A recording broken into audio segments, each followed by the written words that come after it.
केंद्र सरकार सार्वजनिक परीक्षाओं में लगातार सामने आ रहे क्वेश्चन पेपर लीक, अनियमितताओं और संगठित परीक्षा घोटालों पर प्रभावी रोक लगाने के लिए प्रतिबद्ध है और इसी मकसद से लोक परीक्षा अनुचित साधन निवारण अधिनियम 2024 को और ज्यादा कठोर बनाया जा रहा है। और इसी दिशा में लोकसभा में the public examination prevention of unfair means संशोधन विधेयक 2026 पर चर्चा हुई। केंद्रीय मंत्री डॉक्टर जितेंद्र सिंह ने इसे विधेयक को सदन के पटल पर रखा। सरकार का कहना है कि पिछले कुछ वर्षों में विभिन्न प्रतियोगी परीक्षाओं में पेपर लीक और संगठित नकल गिरोहों की बढ़ती गतिविधियों ने लाखों युवाओं के भविष्य को प्रभावित किया है। ऐसे में मौजूदा कानून को और ज्यादा प्रभावी तथा कठोर बनाना जरूरी हो गया है ताकि दोषियों के खिलाफ तेजी से कार्रवाई हो सके और भविष्य में इस तरह की घटनाओं पर अंकुश लगाया जा सके। लोकसभा में इस विधेयक पर सत्ता पक्ष की ओर से कई प्रमुख सहयोगी दलों के सांसदों ने अपनी बात रखी। एनडीए की ओर से अपना दल की अनुप्रिया पटेल, शिवसेना के श्रीकांत शिंदे, लोक जनशक्ति पार्टी के अरुण भारती, एनसीपी के प्रतिनिधि और तेलुगु देशम पार्टी के कृष्णा देवरायुलु जैसे सांसद इस विधेयक के समर्थन में अपनी दलीलें पेश करते नजर आए। सरकार की रणनीति यह है कि सहयोगी दलों के माध्यम से भी यह संदेश दिया जाए कि परीक्षा प्रणाली में पारदर्शिता और युवाओं के हितों की रक्षा के लिए एनडीए पूरी तरह प्रतिबद्ध है और बच्चों के भविष्य का सवाल है, देश के भविष्य का सवाल है और ऐसे में हर एक राजनीतिक पार्टी को एक मंच पर सेम पेज पर आना जरूरी है। इस विधेयक के पेश होने से विपक्ष का रुख सरकार के प्रति नरम पड़ता दिखाई नहीं दे रहा।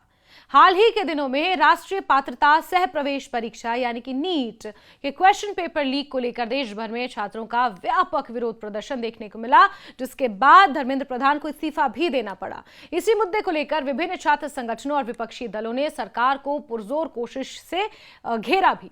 कॉकरोच जनता पार्टी ने शिक्षा मंत्री धर्मेंद्र प्रधान के इस्तीफे समेत कई मांगों को लेकर एक आंदोलन भी खड़ा कर दिया। सरकार की ओर से कानून में संशोधन का आश्वासन दिए जाने और कुछ अन्य मांगों पर सहमति बनाने के बाद कॉकरोच जनता पार्टी ने अपना प्रदर्शन खत्म किया, लेकिन कांग्रेस और अन्य विपक्षी दल अब भी सरकार पर हमलावर बने हुए हैं।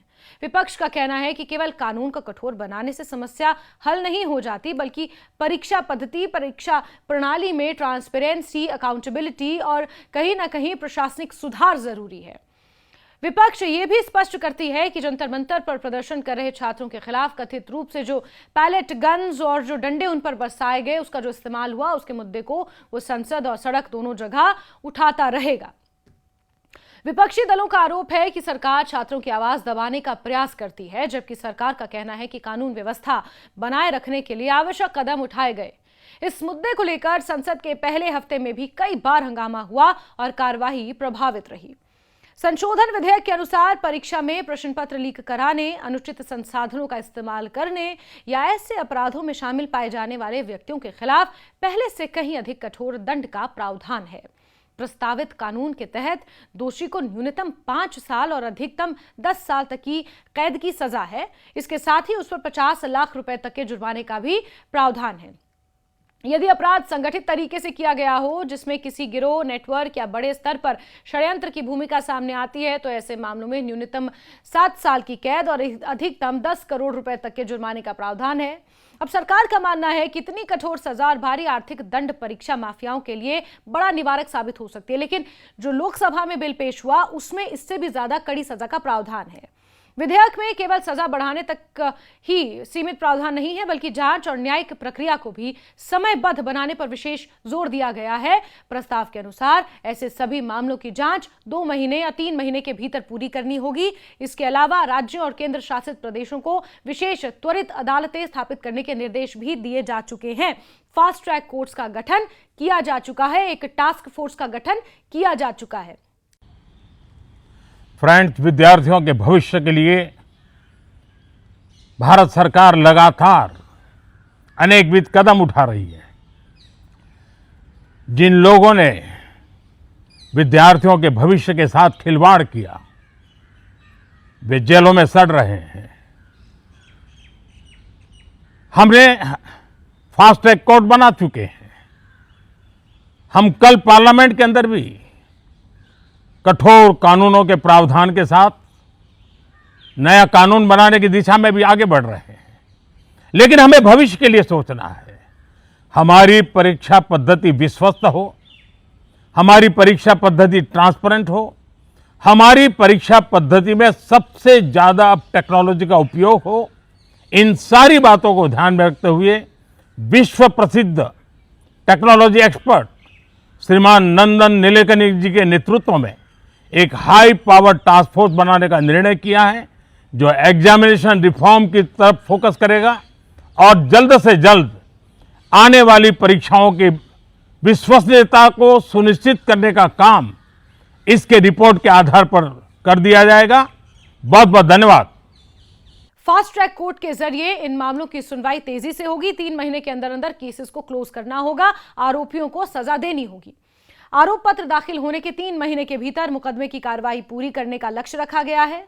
सरकार का मानना है कि यदि जांच और सुनवाई वर्षों तक लंबित रहती है तो कानून का भय कम हो जाता है। इसलिए समयबद्ध यानी कि टाइम बाउंड न्याय व्यवस्था इस कानून की महत्वपूर्ण विशेषता होगी। साथ ही साथ 10 करोड़ रुपए तक के जुर्माने का प्रावधान, 10 साल तक की कैद का भी इसमें प्रावधान है। सरकार ने इस संशोधन की आवश्यकता का आधार हाल के वर्षों में सामने आए कई बड़े परीक्षा घोटालों को बताया। विशेष रूप से नीट परीक्षा के क्वेश्चन पेपर लीक मामले ने पूरे देश में व्यापक चिंता पैदा की। लाखों अभ्यर्थियों और उनके परिवारों ने परीक्षा प्रक्रिया की निष्पक्षता पर सवाल उठाए।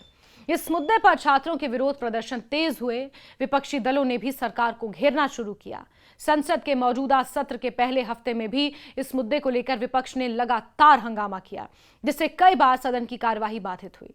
सरकार का दावा है कि नया संशोधन केवल दोषियों को कठोर सजा देने के लिए नहीं है, बल्कि पूरे के पूरे परीक्षा तंत्र में विश्वास बहाल करने के लिए लाया जा रहा है। सरकार का कहना है कि लाखों विद्यार्थी वर्षों की मेहनत के बाद प्रतियोगी परीक्षाओं में शामिल होते हैं। कुछ संगठित गिरोहों की वजह से उनकी मेहनत पर पानी फिर जाता है। ऐसे में परीक्षा प्रणाली की विश्वसनीयता बनाए रखने के लिए कठोर कानून समय की आवश्यकता है।